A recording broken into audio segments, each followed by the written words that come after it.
मित्रों नमस्कार। पावन ज्योतिष प्रपात यूट्यूब चैनल पर आपका स्वागत है। आज का टॉपिक बहुत ही आवश्यक, समसामयिक और आपके प्रत्येक उलझनों को सुलझाने की क्षमता रखने वाला टॉपिक का नाम है, टाइटल का नाम है रूलिंग प्लैनेट्स की सही अवधारणा एवं प्रयोग पर विस्तार से विचार।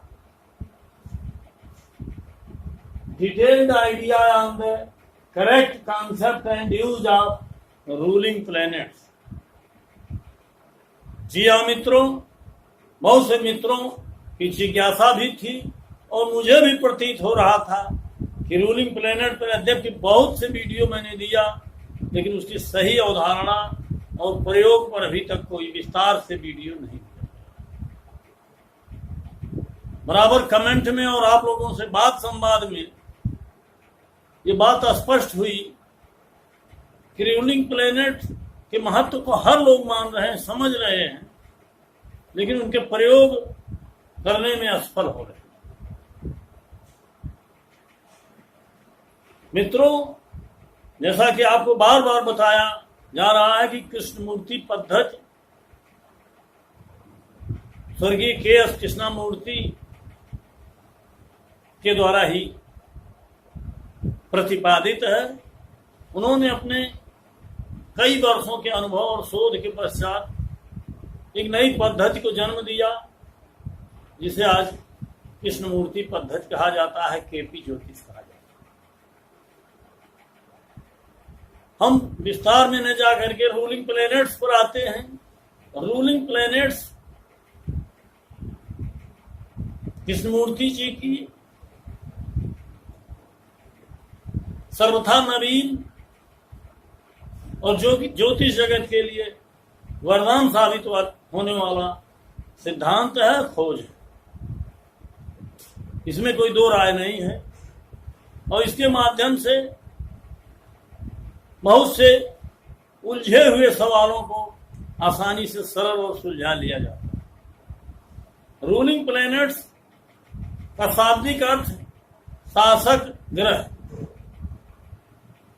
जिसका भाषांतर हिंदी में कह सकते हैं तत्कालीन कार्जेश ग्रह, अर्थात प्रश्न स्थल पर उदित होने वाले तत्काल, उस समय जिस समय हम देख रहे हैं कोई घटना, किन ग्रहों का प्रभाव है, कौन से ग्रहों का शासन, उसके आधार पर उनका चयन करके हम बहुत से उलझनों का समाधान कर रहे हैं। तो आज हम विस्तार से चर्चा उसी पर करेंगे। बताया गया है, नियम भी है। आप सभी जानते हो कि केपी ज्योतिष में ग्रह या भाव किस राशि में है, किस भाव में है, किस भाव में उसकी राशियां हैं, उसके किस नक्षत्र में है। तो राशि, नक्षत्र, उप नक्षत्र और उप नक्षत्र तक 4 स्टेप लिया गया। इसके लिए स्वर्गीय गुरुवर कृष्णमूर्ति जी ने मात्र 4 ग्रहों को ही रूलिंग प्लैनेट में महत्व प्रमुख रूप से दिया, लेकिन आगे उसका विस्तार भी उन्होंने बताया है कि अगर आवश्यकता हो तो इस प्रकार से ग्रहों को लिया जाए, लेकिन उनका क्रमांक और सीरियल वही होना चाहिए। तो आइए आज हम एक सरल लग्न कुंडली द्वारा स्पष्ट करते हैं। इसमें जो लग्न कुंडली द्वारा ही ग्रहों को देखा जाएगा, इसमें भाव कुंडली बनाने की जरूरत नहीं पड़ती है। रूलिंग प्लैनेट आज दिनांक 9/5/2020 को 4:51 अपराह्न मैंने दोपहर के बाद, जिसको हम 16:51 लिखे हैं, स्थान यही है जहां से हम वीडियो बना रहे हैं, बांसी, यूपी, इंडिया। इसी समय हमने रूलिंग प्लैनेट निकाला और वीडियो देने के लिए तैयारी की। इस टाइम पर दिए गए समय पर लग्न तुला है, तो सीरियल जो है उसका 4 सीरियल है। पहले मुख्य रूप से प्रश्न समय, जिस समय हम प्रश्न देख रहे हैं, पर प्रश्न स्थल पर उदित लग्न, जिस तरह हम जहां हम हैं इस समय लग्न क्या हो, यहां आप देखेंगे तुला लग्न। हमने इस चार्ट में हर लग्न का स्पष्ट भी रख दिया है, स्पष्ट भाव डिग्री का अंश का डिग्री पर है, और हर ग्रह जो जिन भावों में है उनका भी किसी डिग्री रख दिया है। इस नाते रख दिया है कि जहां युति देखना हो, दृष्टि देखना हो, वहां हम आसानी से पकड़ सकें किसको लिया जाए किसको। तो आज हम 4 पहले उन मुख्य ग्रहों पर दृष्टि डालते हैं जिनको लिया जाना चाहिए। पहला तो है प्रश्न स्थल पर उदित लग्न का स्वामी। दूसरा है चंद्रमा जिस नक्षत्र में है उस नक्षत्र का स्वामी, ये सीरियल है क्रमांक। तीसरा है चंद्रमा जिस राशि में है उस राशि का स्वामी, और चौथा है डे लॉर्ड अर्थात जो आज दिन है उसका स्वामी। ये 4 को प्रमुख रूप से हम चुनते हैं। और 5वें पर आ जाता है लग्न किस नक्षत्र में, उसको भी चुनने की बात कही गई। लेकिन इस 5 के अलावा आगे आवश्यक होने पर ही हम उनका प्रयोग कर सकते हैं। लेकिन आज हम दिखाएंगे, क्योंकि हमारे किसी मित्र ने कमेंट में लिखा था कि आपने कई वीडियो में 5, 7, 8 रूलिंग प्लैनेट्स की बात की है, तो उनका प्रयोग कहा। तो आज हम उनके भी संशय को दूर करना चाहते हैं। अब आप आइए, यहाँ लग्न तुला है, तुला का स्वामी शुक्र है, पहला रूलिंग। चंद्र नक्षत्र ज्येष्ठा, चंद्रमा ज्येष्ठा नक्षत्र में है, ज्येष्ठा का स्वामी बुध है, दूसरा रूलिंग। चंद्र राशि वृश्चिक, वृश्चिक का स्वामी मंगल है, तीसरा रूलिंग। दिन आज शनिवार है जिसका मालिक शनि है, चौथा रूलिंग। अब लग्न नक्षत्र जो लग्न है, ये 3 अंश 26 कला 28 विकला पर है, अर्थात 6 अंश 40 कला तक तुला में चित्रा नक्षत्र होता है जिसका स्वामी मंगल है। तो इसको भी ले लिया मंगल, अर्थात 5 को हमने बनाया, लेकिन आवश्यक है केवल 4 का। अब 5 में स्थिति यह बनती है मित्रों, क्यों आगे रूलिंग प्लैनेट को विस्तार दिया गया, इसके पीछे रहस्य है कि केपी ज्योतिष में या रूलिंग प्लैनेट के बारे में माननीय गुरुवर के.एस. कृष्णमूर्ति जी का मत था कि खासकर प्रश्न कुंडली में और रूलिंग प्लैनेट में, प्रश्न कुंडली में न तो उन्होंने बकरी ग्रह को बड़ा महत्व दिया, रूलिंग प्लैनेट में भी दिया, लग्न कुंडली जन्म कुंडली में नहीं दिया। उसके पीछे रहस्य है कि जन्म के समय अगर कोई ग्रह बकरी होता है तो जीवन भर में कई बार बकरी मार्गी होता रहता है, इस नाते उसका कोई महत्व उन्होंने नहीं दिया। लेकिन प्रश्न कुंडली में या रूलिंग प्लैनेट में तत्काल देखा जाता है, कुछ चंद समय के लिए देखा जाता है, इस नाते इसमें महत्व। अब उन्होंने ये कहा है, ये नियम है, कहा नहीं ये नियम है, सही लागू हो, बकरी ग्रहों को रूलिंग प्लैनेट से निकाल, या जो ग्रह बकरी ग्रह के नक्षत्र में है उनको न लिया।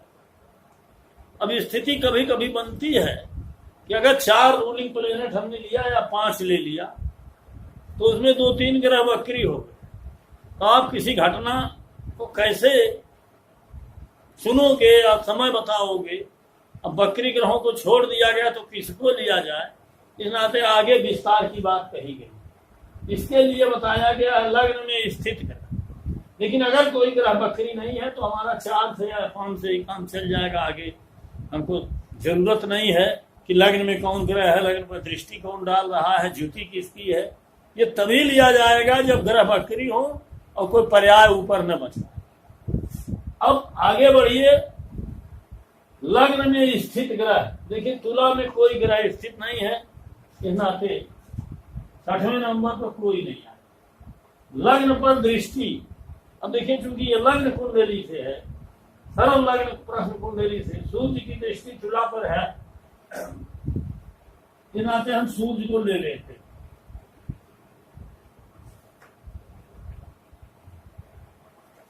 1 से 4 1 का 4 के रूलिंग से युति, 1 से लेकर 4 तक जो ग्रह है रूलिंग प्लेनेट में, इनकी युति में, योग में कौन सा ग्रह है? अगर कोई है तो उसको हम 8वें नंबर पर ले लेते हैं। अब योग में आप देखोगे शुक्र पहले नंबर पर, दूसरे पर बुध है, तीसरे मंगल है, चौथे पर शनिश्चर। शुक्र को आप देखिए उसके साथ कौन युति कर रहा है। यहाँ देखिए शुक्र 27 अंश 31 कला 41 विकला पर है, और शुक्र के साथ बुध है 0 44 25। शुक्र बुध में अंशों की समानता नहीं है। केपी सिस्टम में बताया गया है शीघ्र गति ग्रह जैसे सूर्य, चंद्रमा, मंगल, बुध, शुक्र, ये 5 शीघ्र गति ग्रह हैं। इनके युति या दृष्टि को 4 अंश तक ही माना, और राहु, केतु, शनिश्चर, बृहस्पति ये दीर्घ गति ग्रह हैं, इनकी युति को 6 अंश तक माना, अधिकतम 6 अंश तक। अब चूंकि आप बुध और शुक्र को देख रहे हो, युति तो है, लेकिन शुक्र 27 अंश 31 कला 41 विकला पर है, और बुध 0 44 25 पर कोई युति नहीं है। इस नाते शुक्र और बुध यद्यपि नंबर 1 2 पर आए हैं, लेकिन इनके साथ कोई युति नहीं। अब स्थिति बनती है 9वें नंबर पर कि राहु केतु की स्थिति। राहु और केतु जिस राशि में होते हैं, अगर उस राशि का स्वामी रूलिंग प्लेनेट में आया है तो नहीं, अभी युति में आप देख लीजिए, युति यहां आप देखेंगे बृहस्पति और शनिश्चर एक साथ। बृहस्पति 3 अंश 9 कला 47 विकला पर है, और शनिश्चर 7 अंश 55 कला 13 विकला, अर्थात 3 ही अंश का अंतर है, 4 अंश का अंतर है। इसमें युति है, तो जहां शनिश्चर आया है, अब शनिश्चर के नाते बृहस्पति को भी यहाँ युति में ले लिया जाएगा, लेकिन उसका सीरियल यही होगा, युति दृष्टि में कोई है नहीं। अब 9वें पर हम आते हैं राहु केतु की। राहु केतु जिस राशि में होते हैं, वो राशि स्वामी अगर आया है तो उसी के साथ राहु केतु रहेंगे, बल्कि उसको ओवरटेक करेंगे। मान लीजिए बुध के साथ राहु, मिथुन में राहु चल रहा है, नाते बुध के साथ राहु को यही रख दिया जाएगा, इसी चीज। और चूंकि यहाँ बृहस्पति है, इस नाते बृहस्पति के साथ धन में केतु है, इस नाते केतु रख दिया। अब कहीं भी अगर सीरियल देना होगा तो बुध को सीरियल न देकर राहु को सीरियल दिया, महत्व दिया, क्योंकि राहु और केतु ऐसे छाया ग्रह है जो ओवरटेक करते। अब कहीं अगर जरूरत है दूसरे नंबर के रूलिंग प्लेनेट का, यहाँ राहु को देखा जाएगा, फिर तीसरे मंगल को हम आ जाएंगे। इस तरह से स्थिति बनती है। ये है कई ग्रहों को एक साथ रूलिंग प्लेनेट मानने का नियम। और इसको अगर हम मान के उसी सीरियल में, मतलब प्रथम नंबर का शुक्र ही होगा, जहां लेना होगा पहले शुक्र को, तो बुध या राहु को, तीसरे पर मंगल को, चौथे पर शनिश्चर को, पांचवें मंगल को, फिर 6वें पर अब आ जाएगा सूर्य, 7वें पर आ जाएगा बृहस्पति, और कोई। अब इन 6-7 ग्रहों को चुनने के बाद अगर 1 2 3 ग्रह बकरी हो जाते हैं तो उनको माइनस करके हमारा काम चल सकता है। अब आते हैं दूसरे बिंदु पर। दूसरा बिंदु यह है कि हम रूलिंग प्लेनेट के द्वारा कौन कौन सा प्रयोग कर सकते हैं, कौन कौन सा समाधान कर सकते हैं। जिन घटनाओं का समय निश्चित है, जैसे कोई बालक पैदा होना है, किसी का गर्भ है, डिलीवरी होना है, तो ये निश्चित है डिलीवरी हो भविष्य। उस घटना में दिन को निश्चित करने के लिए रूलिंग प्लेनेट से हम सहयोग लेते हैं।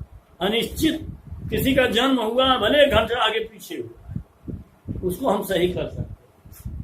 तो ये चीजें हैं, कुछ नोटिंग हमने दिया है, आवश्यकता पड़ने पर इसको देख लीजिए। रूलिंग प्लेनेट्स का भाषांतर होगा तत्कालीन कार्येश ग्रह। बिना कलम कागज हाथ में लिए प्रमुख 4 रूलिंग द्वारा चुटकी बजाते सही जवाब मिल जाएगा। 4 रूलिंग प्लेनेट अगर हैं या बकरी हैं तो और नीचे बढ़ा के 4 को आप ले। मेनली आप लग्न जो वर्तमान में है, चंद्रमा किस नक्षत्र में है, चंद्रमा किस राशि में है, दिन ये अक्सर करके हमारे नॉलेज में होता है। अगर हम सही ज्योतिषी हैं तो हम कैलकुलेशन करके सूर्योदय के माध्यम से 2-2 घंटा करके लग्न को भी निकाल सकते। तो ये चीजें अगर सही दिमाग में हैं तो बहुत से सवाल ऐसे आते हैं जिनको चुटकी बजाते आप बिना कलम कागज उठाए हल कर सकते। जैसे कोई आकस्मिक रूप से बीमार पड़ गया, किसी ने सवाल कर दिया, आपके पास कलम कागज नहीं कि बीमार आदमी ठीक होगा कि नहीं। अब आप आंख मूंदोगे, सोचोगे, अगर उसमें शनि आया हुआ है तो उसके जीवन पर संदेह है, क्योंकि शनि मृत्यु का कारण है। अगर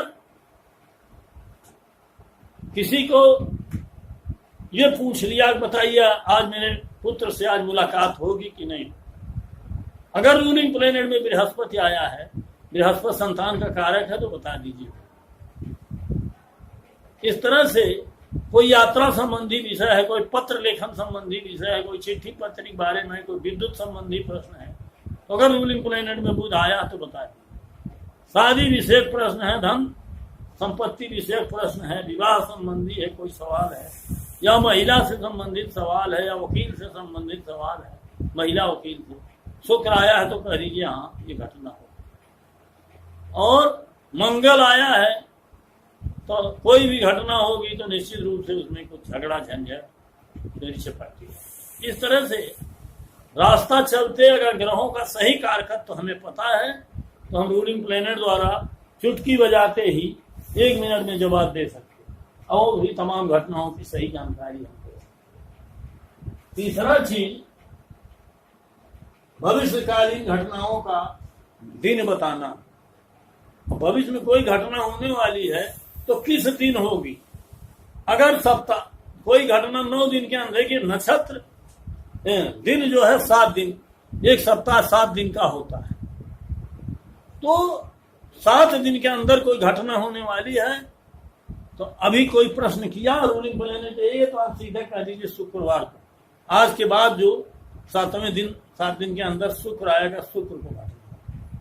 लेकिन 7 से अधिक दिनों में होना है तो आप उसमें नक्षत्र को महत्व दीजिए, क्योंकि नक्षत्र जो है वो महीने में 9 दिन में एक बार बदल जाता है। महीने भर में कोई घटना होनी है तो चंद्रमा के गोचर से दीजिए, महीना एक हर राशि में गुजर जाता है। और महीने भर से ऊपर कोई घटना है तो आप सूर्य के गोचर से इन्हीं रूलिंग प्लेनेट के आधार पर देख के बता सकते हैं। साल भर से आगे कोई घटना होनी है तो आप बृहस्पति के गोचर से, शनिश्चर के गोचर से इस तरह की वस्तु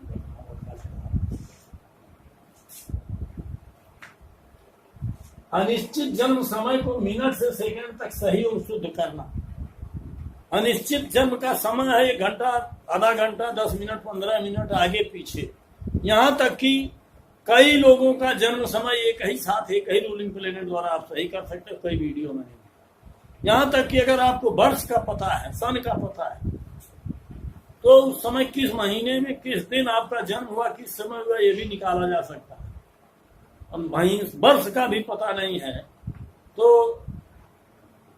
अनुमान से 2-4 साल पहले निकाला जाए तो बृहस्पति के गोचर से हम वर्ष को निकाल सकते। इस तरह से हमने विस्तार से कई वीडियो किया। और कोई भी भाव अथवा ग्रह राशि नक्षत्र उप नक्षत्र संधि पर हो, कोई भाव या ग्रह राशि के संधि पर, नक्षत्र के संधि पर, उप नक्षत्र के संधि पर हो तो संदेह हुआ कि किसमें रखें, इस पार रखें कि उस पार रखें, तो रूलिंग प्लेनेट द्वारा आप सही कर सकते हो। इसको बार बार हमने बताया। और दशा अंतर विदिशा का समाप्ति या शुरू का दिन नहीं। कोई दशा काल, अंतर दशा काल, विदिशा प्रत्यंतर दशा चल रहा है, वो कब शुरू होगा, कब समाप्त होगा, इसको भी हम जहां भ्रम हो, संदेह हो, आप देख लीजिए इस दिन से शुरू होगा तो इसमें रूलिंग प्लेनेट को देख के दिन आप सही कर सकते। चंद्रमा का गोचर हो, सूर्य के गोचर से महीना। और भाव संधि पर स्थित ग्रह असल में कौन से भाव में है खोज करो। कोई ग्रह जो है भावशानी पर है, 30 अंश पर है, 29.5 अंश पर, इस भाव में है, कुछ भाव में है 29 अंश 59 कला पर। तो यहाँ भ्रम होता है तो उसको भी आप रूलिंग प्लेनेट द्वारा हम पूछ सकते हैं। और कोई घटना किस दशा अंतरदशा और विदिशा में होगी, किस अंतरदशा दशा और प्रत्यंतर में कोई घटना होगी, उसको भी रूलिंग प्लेनेट द्वारा हम निश्चित कर सकते हैं। उसमें चंद्रमा और सूर्य के गोचर से हम दिन को भी निर्धारित कर सकते हैं। इस तरह से एक नहीं अनेकों संशय इसके द्वारा दूर हो सकते हैं। इसी क्रम में आपको बता दें कि हमारे एक शिष्य ही है बॉम्बे का, महेश राव नाम है, उनके जन्म समय को लेकर के हमने रेक्टिफिकेशन किया 16:45 कुछ सेकंड पर किया, लेकिन उनको बाद में आए, उन्होंने कहा नहीं गुरुजी हमारा 16:40 ही है। उस पर हम देखते रहे, वो क्रम टूट गया, याद नहीं था। कल उन्होंने आकस्मिक सवाल किया कि गुरुजी क्या कस्पल सबलाड को के संदेह को के आधार पर जन्म समय सही किया जा सकता है? हमने कहा बिल्कुल किया जा सकता है। कस्पल सबलाड रूलिंग प्लेनेट द्वारा सही किया जा सकता है। हमने कहा बिल्कुल किया जा सकता। अब उनको जरूरत थी कि क्या हम पार्टनरशिप में अपना कोई व्यवसाय कर सकते हैं। तो जो उन्होंने 16:40 समय बताया था उसमें सप्तम का सब लॉर्ड, सप्तम से ही पार्टनरशिप देखा जाता, केतु था जिसमें निगेटिव भाव थे। 16:40 पर हमने कहा भैया केतु है, निगेटिव है, आपको फलित नहीं होगा, सफलता नहीं। उन्होंने कहा गुरुजी रूलिंग प्लेनेट से देखिए सप्तम का असली सब लॉर्ड। तो रूलिंग प्लेनेट जब हम लोगों ने निकाला तत्काल तो सप्तम का सब लॉर्ड शुक्र है। आप सभी जानते हो केतु के बाद शुक्र आता है, केतु के पहले बुध आता है। अर्थात जन्म के समय में 2 मिनट 5 मिनट पहले हुआ है तो बुध आएगा, और जन्म का समय 1-2 मिनट आगे है तो केतु के बाद शुक्र आएगा। जो हमने उनको 16:45 पर रेक्टिफिकेशन किया था उसके आधार पर सप्तम का सब लॉर्ड शुक्र, लेकिन जो 16:40 पर उन्होंने आग्रह करके पुनः दिखवाया उस पर केतु आता था, केतु पे निगेटिविटी आती थी और शुक्र पे पॉजिटिविटी आती थी। तब हमने उनसे कहा देखिए हमने जो 16:45 समय आपका निकाला उसमें शुक्र ही है, इस नाते मेरा रेक्टिफिकेशन सही है, क्योंकि रूलिंग प्लेनेट में शुक्र आया है, केतु नहीं आया, बुध भी नहीं आया। तो इस तरह से चुटकी बजाते हमारे हर समस्या का समाधान होता है। ये ईश्वरी संकेत और ईश्वरी सलाहकार है रूलिंग प्लेनेट। इस पे हमको यकीन करना हमारी व्यवस्था है, बाध्यता है, आवश्यकता है। और एक चीज और भी बता दें कि ये दैवी शास्त्र है, बिना दैव की अनुमति से कोई तिनका या पत्ता तक नहीं हिलता है।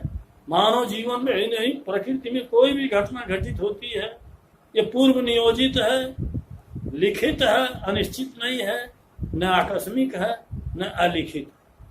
इस नाते रूलिंग प्लेनेट का विषय था आज, इस पर हमने विस्तार से बात किया है।